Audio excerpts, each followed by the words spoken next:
اب مجھ سے جایا نہیں جاتا. جناب سلمان فارسی نے بھی سوال نہیں پوچھا کہ بلال تو بیمار ہے, یہ نہیں پوچھا. حضرت بلال کو 2-4 صحابہ نے اٹھایا, چھت پہ پہنچایا. بلال نے اذان شروع کی. جب کہا نا اللہ اکبر اللہ اکبر, وہ آواز جس میں بڑا سوز ہوتا تھا, بڑی درد, بڑی بلندی ہوتی تھی, بڑا جوش خروش ہوتا تھا, آج وہ آواز دب گئی. جب بلال نے کہا نا اشہد ان لا الہ الا اللہ, حضرت بلال رضی اللہ تعالیٰ عنہ نے تھوڑی دیر روک کے سانس لیا. جب کہا نا اشہد ان محمد الرسول اللہ, جو سارے چپ کھڑے تھے نا ان میں سے ایک بابا رو پڑا, جس کا نام ابو بکر صدیق تھا. جب حضرت ابو بکر صدیق کی آنکھ میں آنسو آیا تو حضرت بلال چھت کے اوپر زمین پہ گرے اور کہا ابو بکر یہ ڈیوٹی کسی اور کی لگا دے, یہ ڈیوٹی کسی اور کی لگا دے, اب میری روح اجازت نہیں دیتی, مصطفیٰ کریم کے بعد مجھ سے اذان نہیں پڑھی جائے گی. آپ نے واقعہ سن رکھا ہے کہ ایک بار صحابہ نے بلایا, دوبارہ آئے, حضور خواب میں ملے, کہا بلال تو آتا کیوں نہیں؟ بلال چھوڑ کے چلے گئے تھے. فرمایا اب میرا یہاں دل نہیں لگتا. ملک شام کے شہر حلب میں چلے گئے تھے, چھوڑ دیا تھا مدینہ منورہ. اب میری نگاہوں میں جچتا نہیں کوئی, جیسے میرے محبوب ہیں ایسا نہیں کوئی. حضور خواب میں ملے, آئے مدینے. حضرت بلال آخری بار, لوگوں نے کہا اذان پڑھو, کہا مجھے وہ اذان بھول ہی گئی ہے جو مجھے مصطفیٰ کریم کے زمانے میں پڑھا کرتا تھا, مجھ سے نہیں پڑھی جاتی, نہ مجھے کہو, میں کیسے پڑھوں؟ امام حسن اور حسین نے آ کے دامن تھاما نا تو کہا بیٹا میں تمہاری نانی کا بھی نوکر رہا ہوں, میں تمہاری ماں کی چکی بھی پیستا رہا ہوں, مجھ سے کوئی فرمائش نہ کر ڈالنا, میں نے نوکری کی ہے اور مجھے اگر اللہ نے توفیق دی تو میں تمہارے بچوں کے پیر بھی دھویا کروں گا. لیکن امام حسن رضی اللہ تعالیٰ عنہ نے فرمایا بلال ایک بار تو اذان سنانی پڑے گی. سنائی بلال نے اذان. کوئی گھر مدینے میں ایسا نہیں تھا جہاں سے رونے کی آواز نہ آئی ہو. حضرت عمر فاروق رضی اللہ تعالیٰ عنہ اپنے زمانے میں شام گئے تو جناب بلال حبشی رضی اللہ تعالیٰ عنہ سے کہا کہ اذان پڑھو.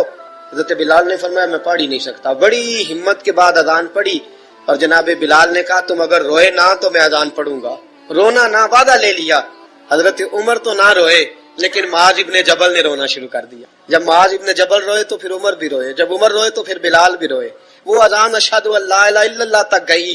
رسول پاک کے بعد پھر اذان اس سے آگے بڑھ نہ سکی. حضرت بلال کا وقت وصال آیا. حضرت ابو دردہ کے داماد تھے جناب بلال حبشی. حضرت ابو دردہ بہت معتبر صحابی ہیں, ان کی بیٹی حضرت بلال کے گھر میں تھی. حضرت بلال کا وقت وصال آیا تو آپ کی بیوی کہنے لگی بڑے افسوس کی بات ہے, آپ بچھڑ رہے ہیں.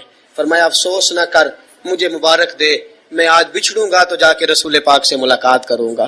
حضرت ابو طلحہ رضی اللہ تعالیٰ عنہ جب یہ آیت کریمہ نازل ہوئی تو حضور علیہ السلام کی بارگاہ میں حاضر ہوئے. عرض کی یا رسول اللہ صلی اللہ علیہ وسلم, میں نے اپنی ساری جائیداد کا حساب لگایا ہے, وہ باغ مجھے سب سے زیادہ پیارا ہے. تو یا رسول اللہ میں وہ باغ اللہ کے راستے میں خیرات کرنا چاہتا ہوں, مجھے بڑا ہی پیارا ہے, تو میں وہ دینا چاہتا ہوں, قبول کر لے. نبی کریم صلی اللہ علیہ وسلم نے فرمایا تیرا قبول ہو گیا.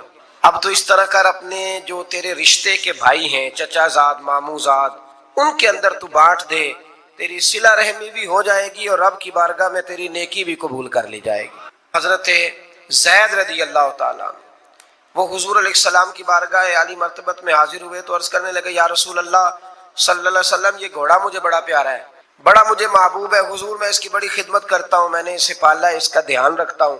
کچھ جانوروں سے پیار ہو جاتا ہے نا. عرض کرنے لگا یا رسول اللہ یہ مجھے بڑا ہی پیارا ہے, بڑا پیارا ہے. حضرت زید عرض کرتے ہیں تو یا رسول اللہ یہ قبول کر لیں. حضرت زید بن حارثہ نے جب یہ کہا تو حضور نے فرمایا میں نے قبول کر لیا. کہا حضور چونکہ رب فرماتے ہیں پیاری چیز دو تو یہ مجھے سب سے زیادہ پیارا ہے, تو لہٰذا میں پیش کرتا ہوں, قبول کر لیا جائے. رسول کریم نے ان سے قبول فرما کے نا تو انہی کے بیٹے حضرت اسامہ بن زید کو دے دیا. تو وہ عرض کرنے لگے یا رسول اللہ صلی اللہ علیہ وسلم میں نے تو اللہ کے راستے میں دیا تھا. تو حضور نے فرمایا تیرا ہو گیا نا, تو نے اللہ کے راستے میں دیا تھا تو میں نے قبول کر کے اللہ کے بندے کو دے دیا. حضرت عمر بن عبدالعزیز رحمۃ اللہ تعالیٰ علیہ نا شکر کی بوریاں منگایا کرتے, شکر کی بوریاں, گڑ کی بوریاں اور بوریوں کی بوریاں خیرات کرتے. تو لوگ کہنے لگے حضور کچھ لوگ زیادہ شکر نہیں کھاتے, ان کو پیسے دے دیا کریں. آپ فرمانے لگے بھائی وہ بات میں کیسے کروں, میرا رب کہتا ہے پیاری چیز خرچ کرو.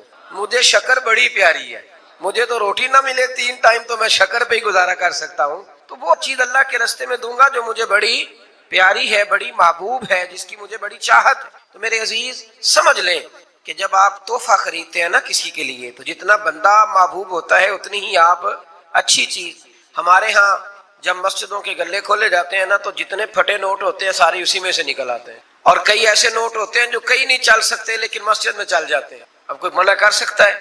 پیاری چیز خرچ کریں اللہ کے راستے میں، محبوب چیز خرچ کریں. یہ پہلا سبق دیا چوتھے پارے کی ابتدا میں اللہ کریم. دیکھیں نا رسول پاک کو حضرت امیر حمزہ بڑے ہی محبوب، حضور کو حضرت عمر بڑے ہی محبوب تھے، جناب عثمان غنی بڑے ہی محبوب تھے، حضرت ابو بکر صدیق بڑے ہی محبوب تھے، مولا علی شیر خدا بڑے ہی محبوب تھے، حضور کو امام حسن اور امام حسین بڑے ہی محبوب تھے. یہ بڑے محبوب تھے اور میرے رسول نے سارے اللہ کے راستے میں دے دیے. ان لوگوں کو شہادت کا درجہ مل گیا. محبوب چیز خرچ کریں. اس سے آگے جو آیات ہے اس میں اللہ کریم نے فرمایا ہے، مفہوم یہ ہے آیت کا، تفسیری مفہوم، کہ رب جب کسی پر کوئی چیز حرام کرے گا تو تب کوئی چیز حرام ہوگی.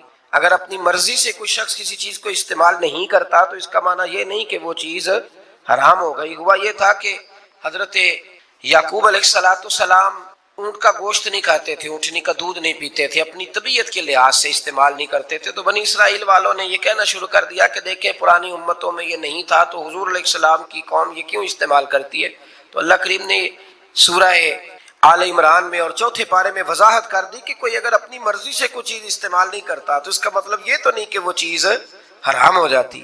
تو اس سے آگے بڑھ کے پھر اللہ تبارک و تعالیٰ نے مکہ مکرمہ کی فضیلت بیان کی اور فرمایا کہ ان اول بیت وضع للناس، بے شک پہلا گھر جو لوگوں کے لیے بنایا گیا، للذی ببکۃ مبارکا وہدی للعالمین، فرمایا پہلا گھر جو لوگوں کے لیے بنایا گیا وہ مکہ مکرمہ میں اور ہے بڑی برکت والا، اور وہ ہے اللہ کا گھر، اور لیکن ساری کائنات کو ہدایت وہ گھر عطا کرتا ہے. گویا جو اس کے راستے پہ چل پڑتا ہے وہ ہدایت کے راستے پہ چل پڑتا ہے. پھر اللہ تبارک و تعالیٰ نے آگے جا کر کے اہل کتاب کی کچھ ایسی چیزوں کا ذکر فرمایا جن چیزوں کو انہوں نے بلا وجہ اپنے اوپر طاری کر لیا تھا. یہاں اہل کتاب سے مراد یہودی بھی ہیں اور عیسائی بھی ہیں. پہلے سے دوسرے رکوع میں اللہ تبارک و تعالیٰ نے امت مسلمہ کو یہ حکم دیا ہے کہ کلمہ پڑھا ہے تو اب مرتے دم تک مسلمان ہی رہنا، اور اللہ سے ڈرنا تو اتنا ڈرنا کہ جتنا ڈرنے کا حق، اور آخری دم تک تم نے مسلمان رہنا ہے. اور پھر اسی رکوع میں اللہ کریم نے حکم دیا کہ تم اللہ کی مضبوط رسی کو پکڑ لو، وَاعْتَصِمُوا بِحَبْلِ اللَّهِ، اللہ کی مضبوط رسی کو پکڑ لو اور جماعتوں میں تقسیم نہ ہو جانا، الگ الگ گروہ نہ بنانا. اس لیے میرے نبی پاک علیہ السلام نے فرمایا کہ امت کا جو سب سے بڑا گروہ ہونا اس کی پیروی کرو. اس کا نام کتب احادیث میں سواد اعظم آیا ہے کہ جو بڑی جماعت ہو نا مسلمانوں کی اس کی. اب پتہ کیا مصیبت ہے، جو آدمی تھوڑا سا سٹائل ذرا ہٹ کے ہوتا ہے نا اس کے پیچھے لوگ چلنے لگ جاتے ہیں. جو ذرا انوکھی بات کرتا ہے نا کہتے ہیں یہ تو سارے لوگ ہی کر رہے ہیں. جو تھوڑی ہٹ کے بات کرتا ہے نا کہتا ہے پچھلے سارے ہی غلط تھے، میں واحد بندہ ہوں جو ٹھیک آیا ہوں. لوگ اس کے پیچھے لگ جاتے ہیں. ایسا نہ کریں. مسلمانوں کی وہ جماعت جو عرصہ دراز سے آ رہی ہے، آپ دیکھ لیں داتا صاحب کو کتنے سال ہو گئے اور اسلام کو کتنے سال ہو گئے.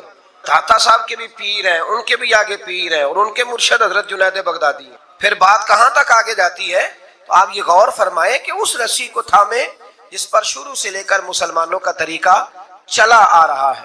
قرآن مجید کی اسی پارے میں اللہ کریم نے ایک اور مضمون کو بڑے انوکھے رنگ میں بیان کیا ہے. فرمایا قیامت کے دن کچھ منہ کالے ہوں گے اور کچھ سفید ہوں گے، کچھ چہرے چمک رہے ہوں گے اور کچھ چہرے کالے سیاہ ہوں گے. یہ کالے وہ ہوں گے جو ایمان لانے کے باوجود کفر کرتے رہے. اسی آیت میں اللہ نے وضاحت کر دی اور فرمایا یہ جن کے منہ سفید ہوں گے نا، یہ قیامت کے دن جن کے چہرے روشن ہوں گے یہ وہ لوگ ہیں جنہیں اللہ اپنی رحمت عطا فرمائے گا. یہاں بڑی باتیں مفسرین نے کی ہیں کہ یہ کچھ چہرے کالے ہوں گے کچھ سیاہ ہوں گے، اس کا معنی کیا ہے؟ تو مفسرین کرام ایک پورے گروہ نے، ایک پوری جماعت نے ذکر فرمایا ہے کہ دنیا میں نا کچھ چیزیں دلوں میں چھپی ہوئی ہیں جو ظاہر نہیں ہو رہی، قیامت میں ظاہر ہو جائیں گی. دلوں میں چھپی ہوئی ہیں، قیامت کے دن وہ چیزیں ظاہر ہو جائیں گی. اگر دلوں میں ایمان چھپا ہے تو قیامت کے دن چہرے چمکنے شروع ہو جائیں گے، اور اگر دلوں میں نفاق چھپایا نا لوگوں نے، سامنے کچھ کہتے ہیں اور پیٹھ کے پیچھے کچھ اور کہتے ہیں، تو وہ بھی قیامت کے دن نمایاں ہو جائے گا. چہروں میں بڑا کچھ ہوتا ہے، چہروں کے اندر بڑا کچھ ہوتا ہے. حضرت سلطان باؤ رحمۃ اللہ تعالیٰ علیہ ارشاد فرمایا کرتے تھے کہ دل کالے نالو منہ کالا چنگا جے کوئی رمز پچھانے. دل کالے نالو منہ کالا چنگا جے کوئی رمز پچھانے. اگر اس پر غور کرے نا تو منہ چمکانے سے بہتر ہے کہ دل چمکایا جائے، دل روشن کیا جائے. اور میرے رسول کریم علیہ السلام نے ولی کی علامت بیان کی ہے. فرمایا ولی اسے کہتے ہیں جس کو دیکھتے ہی رب یاد آ جاتا ہے. ایک ہوتا ہے آرٹیفیشل حسن، وہ بھی یاد آتا ہے نا، آج کل آپ کو پتا ہے لوگوں نے کیا ہوتا ہے، اس میں نورانیت نہیں ہوتی. میں اکثر کہا کرتا ہوں کہ ریاکاری اصل میں اداکاری ہوتی ہے. تو جب بندہ اداکار ہوتا ہے تو اس میں کوئی حسن نہیں ہوتا. جب بندہ اندر سے اس کی طبیعت معصوم ہوتی ہے نا، اندر سے وہ نفیس ہوتا ہے، وہ اچھی سوچ والا ہوتا ہے، تو وہ جو اندر کی روشنی ہوتی ہے وہ باہر بھی آ جاتی ہے، پھر چہرہ چمکتا ہے، پھر اس میں روشنی آتی ہے. نبی کریم علیہ السلام کا ایک فرمان ہے، حضور فرماتے ہیں رات کو جو آدمی تہجد پڑھے گا نا کمروں میں چھپ کے، اسے سویرے بتانا نہیں پڑے گا کہ میں نے پڑھی ہے، فرمایا اس کا چہرہ ہی بتائے گا کہ رات اس نے اپنے رب کی عبادت کی. تو چہرے بڑا کچھ بتایا کرتے ہیں. تو قیامت میں بھی کچھ چہرے چمکیں گے اور کچھ کالے سیاہ ہوں گے. انشاءاللہ اللہ فضل فرمائے گا تو اہل حق کے چہرے چمکیں گے.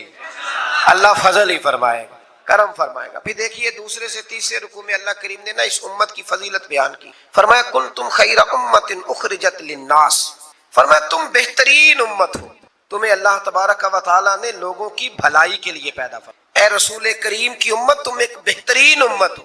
دنیا میں سب سے کمزور شخص پتہ کون ہوتا ہے؟ جسے یہ پتہ ہی نہیں ہوتا کہ میرا مقام کیا ہے. اگر پتہ چل جائے نا میرا مقام کیا ہے تو جینا آسان ہو جائے. یعنی ایک آدمی استاد ہے، ٹیچر ہے، اور جب وہ چھوٹی حرکت کرتا ہے نا تو پتہ لگتا ہے کہ اسے پتہ ہی نہیں کہ میرا اصل میں مقام کیا ہے.